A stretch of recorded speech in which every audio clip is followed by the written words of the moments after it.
Well, he just mentioned that Sue is a 9-time WNBA All-Star. We're going to try and make it a 10th time, which would be a record-tying 10th time when the WNBA All-Star Game is here in Seattle on Saturday, July 22nd. So everybody out there, go to WNBA.com and cast your ballot and your vote for not only Sue Bird, but also Brianna Stewart and Jewel Lloyd and all of the Seattle Storm players. I'm going to start with two things today. First, I'm going to admit that you couldn't have found a more technologically unadvanced person than myself to lead this discussion. Up until 3 years ago, I was still using a flip phone. But number two, we struck gold here with Sue, literally because of her 4 gold medals in the Olympics. But also, she has seen the effects firsthand of the sports technology that's out there today. We were on a conference call a couple of days ago, and I'm going to use your quote directly. If you're not using the technology available today, you're an idiot. So, Sue, let's start the discussion right there. Why do you think athletes are idiots if they're not utilizing some of the technology that's out there today? Because it helps. I know we're going to get into a lot of this because we spoke on the phone, and there's definitely going to be this old school, new school, bumping of the heads when it comes to technology. I think as it's added to teams, as it's added to players' lives. But, if it's going to help you, and sitting here as a 36-year-old, I can honestly say technology has gotten me to this point. So if it's going to help you, if it's going to, elongate your career, you are an idiot if you don't use it. Why wouldn't you use it? I think a lot of people are maybe anti it because it's just never been done before. That's just silly. How has technology sort of changed the game over the last couple of decades? Well, some of it is just finding the experts within the game, whether it's nutrition, taking care of your body. From an athlete's performance standpoint, that's where my focus goes. Recently, I started wearing a Whoop, which is like this heart monitor thing that connects to an app, and it really helps monitor they call it strain throughout your day, which is essentially everything from your actual day, whether you have stresses in your life, to your actual workouts. And it monitors that, and from there, it'll tell you how much sleep you need to perform at your highest level. Some days, if you don't need to be at your highest level, it'll give you that number as well. So it's been advantageous for me because I found that sleep is just as important as practice. There's so many different types of wearable technologies out there. What made you decide on the Whoop as opposed to maybe some of the other performance bracelets? Well, a lot of this has to do with money, shocker. And I actually, I was reading about the Whoop. I work with Susan Borchard, actually, Stanford grad. Yep. Give you a little prop there. And she was telling me, she's a strength and conditioning coach, and she was telling me a little bit about the Whoop. And then I went to the Sloan conference, and so I had seen a picture of it. And Marcus Elliott, who heads Peak Performance P3 out in Santa Barbara, he was on the panel with me, and I was like, "Is that a Whoop?" And he was like, "Yeah, how did you know?" And I was like, "Oh, tell him the story." And he connected me with the Whoop people who sent me one, and I've been using it ever since. So I didn't have to pay for it, bonus. And I think it's cheaper than than some of the other devices, Catapult and whatnot. How many of your teammates rely on whether it's a Whoop or similar technology like that? Again, this comes back to money, and not many people want to pay for these things. I don't blame them. It's expensive. In some cases, the Whoop is really great because it's this little bracelet and an app, and you're good. You don't need anybody else. You can manage it yourself, whereas Catapult, it's like a whole scenario that you need. So right now, Jewel Lloyd on my team also wears a Whoop, and I don't know that anybody else does anything. And you mentioned the Catapult system. For those out there that aren't familiar with that, do you mind describing it? Yeah, so I've actually not even used the Catapult. I just know about it. I've heard about it. I definitely know I would love to use it, but it's basically just a GPS monitoring thing, so it can track the distance you run.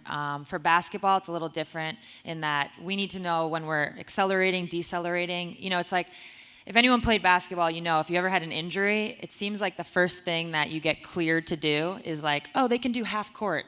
Well, sometimes half court is a lot harder than full court, and that's because you're starting and stopping and sliding and all over. And so something like that's a simple story that can kind of take care of a misconception. Half court is easier than full court. Because of the Catapult, we now know that. Because of things like Zephyr, we now know another like GPS type system. We now know those things. So again, if you're not using them, you know what you are. Are you allowed to use or wear some of those things? You have the Whoop on your wrist right now. Are you able to wear that during games? Is that allowed by the WNBA? No, currently something like the Whoop is not allowed. I think it's just because it's visible. So, there's all kinds of rules and whatnot. I don't know the language of them all, but I'm sure it has to do with, marketing and advertising. Even if they give you a green and yellow one? I know, I wish. Match your uniform? I actually have a green and white one. Didn't go with my outfit. But yeah, you can't. I think it's visible. But something like the catapult, you can wear it. Like heart rate monitors, you can wear. All the things that are hidden, you can wear, but you can't wear the ones. And it kind of stinks because a game is such a huge piece of the puzzle in terms of the data. You need that because that's where like a lot of your strain is going to come from. Is there any discussion by the league at all to allow you to be wearing some of these things even if they are visible? I think so, yeah. I'm not in those conversations. I don't really know the detail of them, but I know recently, I want to say the NFL cleared it where you can wear a Whoop. So I wouldn't be surprised if somewhere down the line the NBA and the WNBA doesn't get involved in that. As you mentioned, it all comes down to money and the partnerships that the leagues create with some of these companies. You were drafted back in 2002, we saw in the video. What was your reaction when some of these technologies started hitting the market? Well, as we were talking about before, not that this has to do with sports, but I was really anti a lot of stuff at first. One being Twitter. I didn't get on Twitter until like 2012 because I was just like, this is stupid. And I was that idiot because, in a lot of ways, this is where, society is going. And in sports, this is where it's going. You need to be on top of these things. And the quicker you get on top of it, that's why I got the Whoop. It's also why I just got clear for the airport. I was like, all right, I was late to the TSA party. I'm not going to be late to this clear party. And then I have to wait on the line anyway. So I think at some point you have to realize, these things are happening, whether you want them to or not. So you can either get on board or you can be, as you like to say, the idiot. Right. We'll come back to the Whoop and other sports technology and wearables in a second, but you mentioned Twitter. So let me ask you quickly, because do you like the fact that anybody out there with a computer who has access can essentially talk to you, whether you want to talk back to them or not is a different issue? I mean, I don't love it when they're mean. When they're nice, anybody it's does. Yeah, when they're being... Yeah, when they're not being nice and saying mean things, no, that's where you hate Twitter. Right. That's where Twitter is the worst. But as it pertains to being on top of news and just all kinds of information, it's obviously great. Okay, let's go back to wearing products and stuff, because what exactly is the process you go through in deciding what to wear? I mean, is it a matter of them just handing it to you and, okay, money that you mentioned before, but is it just a matter of kind of going back and doing the research, what the product allows you or tells you? It's a part of that. I mean, I'm probably sound like the cheapest person ever up here. It's not just the money, but it's a combination of that, the access to it, being able to then, have it be easy to like with the Whoop, it's really easy to track the data. Like I can do it by myself. I don't need anybody to quote unquote translate it for me. But it's also about surrounding yourself with the right people who can really dive in, investigate, and then report back. Because as an athlete, the athlete's not always going to have that information or know where to get that information. So you have to make sure you have the right people around you too. You mentioned the Peak 3 Performance Center. Is that in Santa Barbara? Yep. What exactly is that, and how has it kind of played in your career? Because you're going to be going back there at some point, right? Because they took a whole bunch of data from you a couple months ago. Yeah. So if anyone is not familiar, or maybe they read the New York Times article on James Harden a couple months ago where they talked about, athletically what made him so efficient. And so a lot of that information was from P3. And what they do, they're really heavily involved, I mean, really in every sport, but they're really heavily involved in the NBA. They do like all the draft picks, and they put these little light things like all over your body, not like the big ones that you see for video games, but it's just these little light sensors, and you do a series of like jumping things and sliding things and all kinds of tests. They drop a tennis ball, you got to go get it, like all these different reaction type stuff. And then from that data, they can tell like a lot about you. I mean, probably don't even know the extent. For me, it was when I'm moving laterally, I tend to like hunch forward or lean forward, so I probably have some weaknesses, if you will, like in my back. So, because when you're more upright, not to get into too much detail here, you can move faster laterally. So that was something I needed to work on. Apparently, when I land and when I jump, I point my toes, or I don't point them down far enough. I mean, I don't know, but if they telling me that I need to work on that, I'm going to work on it. Because I think nowadays it's the difference between athletes is really small, and if you can get an edge, why not take it? So that's basically what they do, and then they build an entire workout regimen to help you where you're deficient. And now this is actually going to be somewhat beneficial to you now that you've gone through knee surgeries, right? Yeah. Because you're going back there and you'll have a chance to kind of compare what your numbers were before to what they are now. Yeah, so luckily I went before my knee surgery, so before I needed it, and then the knee surgery happened a couple months ago. So now, I'm pretty, obviously I'm back, I'm playing, but it can be hard to get to 100% and play games simultaneously. So it'll be great to go back there whenever, sometime in the fall, and kind of check back in and see what my numbers are. And so to have that baseline is huge. I wish I had my 22-year-old baseline. That would be amazing. Well, they overwhelm you with data, and you were mentioning all these little intricacies and all these little different things that you might need to work on. Does that play with you mentally at all when you're on the court, when you're actually competing? Because I'm a golfer, and there's so much data out there when it comes to spin rate and loft angle, and when they take all the data from a swing, that can really mess with your head when you're standing over the ball and saying, okay, well, I need to be at this degree when I'm coming down into the ball. Yeah, for golf, I could see why that would be an issue. Luckily for basketball, it moves pretty fast. So you don't always have time to think. I'm not, as I'm shooting a three-pointer with somebody 6'6" running at me, I'm not like, well, I need to move my elbow. You don't have time. Right. So I think for basketball, it's great because you can get whatever data you need or whatever data you need to fix your deficiencies. You can then train that, work it out, whether it's in the weight room or on the court, and then hopefully come game time, you've done it enough where it's become second nature to you. Do you see more of that coming in the weight room or on the court, or is it a kind of combination? I think it just depends on the player. A combination. At some point you have to take what you've done in the weight room, the strength and whatnot, and apply it. So eventually I think it ends on the court, but it'll be a combination. You mentioned Susan King. What is sort of the battle between the old school and new school thought when it comes to trainers out there that are trying to bring some of the new technologies out there to light compared to somebody that might just want to do it the old school way and not adopt any of the new technologies?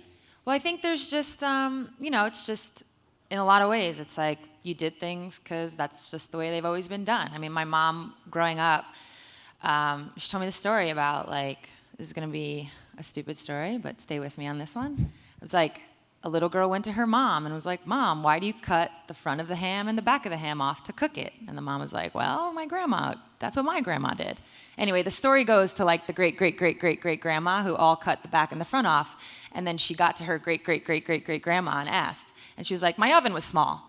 So it's like people just do things and they're always doing them. You don't even know why, but you're just doing them because they're always done. And I like to surround myself now, presently, and Susan Borchard actually is one of those people. That King Borchard, she got married, is one of those people, and she's constantly questioning that, and she's constantly finding, answers out, finding new approaches. And a great example that's currently happening is shoot around. And this is the one I use all the time as the example. My team in Seattle, because of Jenny Busek, who puts a extremely high premium on sleep, we don't have shoot around. Every basketball team has shoot around. Every basketball team I've ever been on has had shoot-around. Now you're hearing it more in the NBA as well. They're not having their shoot-arounds. Why? Because sometimes sleep is more important than waking up and meeting. Like, for what? What's this meeting for anyway? Shoot-arounds are dumb. Don't let anybody tell you different. Nothing gets accomplished. You're like half dead in it anyway because you had to get up early. And you're just talking about the same things you talked about the day before. So we don't have shoot-around. We meet 45 minutes earlier than normal on a game day at the arena. We get the refresher that we need, and we're off. And it's great because we're much more rested. How surprising was that when she kind of brought the sleep thing to the table? Oh my God, I loved it. I was like, yes, like my spirit animal with this. I'm a big sleeper. I think it's so important. And another thing she does is schedule all of our travel because we fly commercial. She just gives us the later flights. There's this, I think in all of our lives, there's this tendency when you travel, you're like, oh God, I want to get on the first thing out so I can get home, which is true. And in a lot of ways that works. But I think for our team, when we're on the road going from city to city, game to game, you need to sleep. So instead of taking the 7 or 8 a.m. flight, we're on like the 2 or 3. And it's made such a huge difference. I can honestly sit here and say my last few WNBA seasons in terms of fatigue has been so different based on the sleep thing. Have you gotten similar feedback from some of your teammates on that? And well, they're all like 5 years old. They have no idea. They don't know what was. So for them, this is like normal. Was this just a thing where Jenny came to you guys and said, I'm a big believer in sleep, we're going to do it this way? Yeah. Or did she have to present data to you that says, okay, well, if you get more sleep in the day, then you're going to be more well-rested and be better performers out on the court? No. So part of this whole data to the athlete thing is the translation. Just tell us what we need to know. Don't give us the algebra on it. You know what I mean? Like, just tell us exactly what we need to know, and we're robots. We'll follow. How about game planning in general? How has that changed with the technology that's out there over the last 10 to 15 years? Right. Well, in terms of technology, then now we're flowing into like data analytics and like the study of that. And with game planning, I mean, everybody knows if you follow basketball, there's all this talk about offensively, you want to be able to shoot a lot of threes, hit a lot of threes, and get a lot of layups, and then of course get to the free throw line. That's like the best, that gives you the best, analytically, the best chance to win. So on defense, if you know a team's trying to do that, what do you want to do? You're trying to give long contested twos all the time, at all times. So that's kind of where the shift in terms of game planning has definitely happened. Everything we do has to do with long contested twos. That's just constantly. So even if you're watching a Storm game and you see a player about to shoot a 3 and you see me run at them like a crazy person and they go right by me, what you might think is bad defense is actually me giving up a long contested 2. I'll keep that in mind. Happens a lot. That's one of the games, at least one of the things in the men's game that's kind of lost its luster is the beauty of the jump shot. Yeah, I'm a mid-range shooter. This is like my pull-up is my life. So in some ways I'm like, oh, if defenses are going to give me that, that's great. Maybe I'm just waiting for it to like come back around where that has value again. I know all the NFL teams have kind of shifted to Microsoft Surfaces when it comes to looking at plays. Has that shifted in the WNBA at all? Do you guys use iPads? There goes that money thing again. We don't have necessarily the means to have some of this technology in our everyday. Of course we have, people, there's Synergy and there's a thing called Just Play where it's film and they break it down and they send it to us. But I don't think you're going to see any of us with an iPad on the bench anytime soon.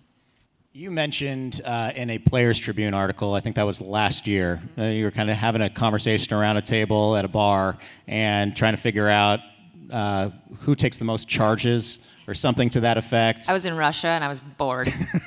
That's where this conversation came out. But yes, that's what happened. And yet the data wasn't out there as much in the WNBA as it was in the NBA game. And there are so many more things that are tracked in the men's game that are in the women's game. Outside of equality, which is a very big reason for this, why is that so important to the women's game? Because as we can see, it generates a following. People want this information and they like to have it and talk about it and discuss it and maybe apply it to their fantasy team decisions. And that's it's one of those things, you can't fight it. It's becoming such a huge fabric of our sports lives. And from a WNBA perspective, a women's basketball perspective, you just didn't have it. And it also starts conversations. This was in the article, but it's true. It's like when somebody's chasing a milestone, other than the obvious, the points and the rebounds and the assists, you rarely know about it. You rarely know because you can't even, I don't even think if I got to Googling, if I'd be able to find my college stats. It would probably be really hard, but you want to have those things to go back on and look at and compare. Maybe Kelsey Plum just came out of college. Maybe they want to compare her numbers to mine, as point guards. That would be a great comparison. Why not? Let's go look back. And you can't because mine is like somewhere on paper and file and like you'd have to do that. And nobody does that anymore. So, it kind of, in a way, it stinks, I think, that the women's game, and you can't even go further back than that. I'm not that old. I understand that. I know I'm old in the league right now, but I'm not that old and you can't even find my stuff. So imagine, some of the greats, Cheryl Miller, Lisa Leslie. It's hard to go back. And I think, again, that comes back to just having a conversation. It starts conversations, and that's what our league needs. It needs to be talked about, and that's how you get it out there, and that's how you get people to be involved and become fans. And it's not just the conversations, it's the stories about the players. It also builds a narrative and a dialogue about that particular player, and I think you mentioned that as well. Right. People will get invested in those stories. Do you think conversations about female athletes would change if some of the data was more readily available? Maybe. I think we're kind of tiptoeing around a whole other issue in terms of just the fact that it's a woman. But yeah, I think it would change. It would give it. I don't know. I think if you were to erase the woman's name in front of a stat sheet and I presented you something that was pretty impressive, maybe that stat, and then I showed you that it was a woman, maybe that stat would kind of have taken you to another place in your mind, and then the fact that it was a woman, you'd be like, oh, cool. Versus if you saw it was a woman, you're probably like, oh, whatever, those stats don't matter. They're going against other women or something. I don't know. Are there different types of technologies that are used in different leagues that you played in? I mean, you play overseas in Russia, and compared to what you see in the WNBA? No, not much technology in Europe, really. The only thing I've seen in Europe that's different, and this was Russia, not even Europe, they had, like a stat sheet, and it's like points, rebounds, blah, blah, blah, blah, blah, assists, and then they had attempted assists, and I was like, oh my God. What constitutes no wonder an I came to attempted play assist? Here. Like, I passed to you, and you missed. Somebody should be tracking that. I like that. I'm just saying. Well, as a point, so I'd be like, oh my God, I had 30 assist attempts and 3 assists. There's a problem. I'm not sure your teammates would necessarily like that stat category. It doesn't name names. Doesn't name names. Well, outside of that, as an athlete, what do you think what other sports technologies that haven't been invented yet out there that you would like to see invented if you could be extra creative? I think this is a tough question. I think that there's an element like these the things you can't touch and feel, and how do you measure those, right? So like someone who hits the game winner and has no problem doing that, and somebody who shoots 90% from the free throw line but is on the line with 2 seconds left and misses every time. That how to deal with pressure, that part. So I would love for something to kind of somehow figure that out and measure it. I don't know if you can, but for me personally, the one thing I found, because I used to play overseas, so that was like a lot of games, and then I stopped, and now I just play in the WNBA, and my off seasons consist of trying to find pickup games, which I may or may not get what I need in terms of like actual training for a WNBA game, or we have great practice players, guys, who will come and we'll either play 2-on-2 or 3-on-3, and Jenny, my coach, will do a great job of telling them exactly what I need. Like, hey, teams, guard a pick and roll this way. So today we're going to work and try to help Sue do this. But they're not WNBA level players. Yeah, they're athletic enough, but they're not smart enough. No offense, I see one of them in the audience. But they're not going to think like a WNBA. I would love for some like virtual reality. I say this to myself. I'm like, man, if I could like virtual reality, like have a situation where I could be doing it. I don't know, I guess you have to wear goggles or some sort of glasses. And I know we have VR now, so I know we're not that far off. Where I can go out and play against a WNBA team, but dictate the whole scenario to things that I need to work on. So I'm always shooting, basically. but like figure that out, that would be amazing. Because I remember, and it's doable, because I went to, my college team got taken to the FBI, like headquarters, and we got to they have these things where somebody is like behind controlling, and it's this screen, and you walk up and you have a fake gun, and you have to be like into like a crime scene, and like it'll be like with a push of a button, it's either like the perpetrator jumps out or like a little boy, and you have to be able to. So I mean, we're right there, and that was like 20 years ago. I think we have time for a couple questions. One question. Yeah, any questions for Sue Bird? Here we go. Thank you. I know the technology sometimes can introduce discomfort, or players won't necessarily love wearing anything, other than clothes. What is it that convinces you and your fellow athletes that yes, this is useful. I will tolerate this discomfort for the Right. benefits that.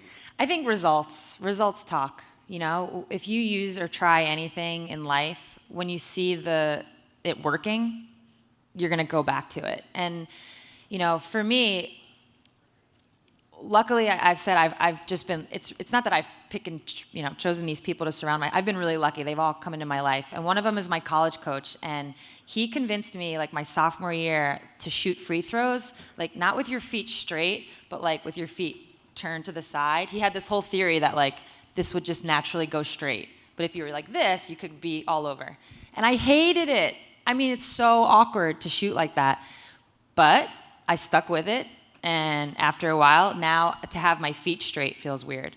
So my point of that story is, if you're doing something, you see the results, and you stay with it, eventually it becomes normal. You just have to get through that like growing pain part. I think people just kind of get, they miss one shot and they get, oh, I don't want to do this, it's stupid.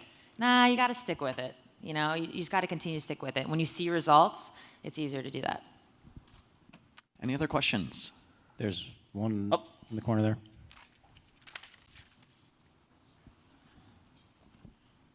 Are you afraid that your data could possibly be used by the team in contract negotiations?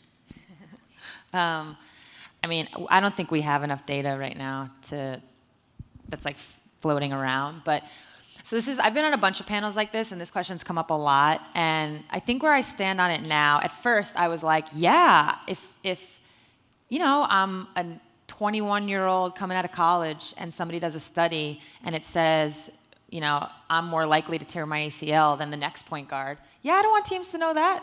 Because A, who knows, like, if it's going to happen or not, but why would I want that information? But I think now where I stand on it is, yes, for every story like that, there's going to be, on the other, like, I don't know what the ratio would be, maybe like, I don't know. For every story like that, there might be 10 stories of a player that they got measured and sized up, and it was positive. And maybe they got drafted ahead of where they were going to go. Because of that information. So I think there's more positive to it than negative. But for those that got the negative side of it, that would be bad. So I don't know. I think it's up to the player. If it's their body, it's their data. Who owns it? They do. That to me, I mean, it's your stuff. You own it. One last question for Sue, based on this conversation, and it's going to come from me. How do you cook a ham? I hire somebody. Thanks a lot, Sue.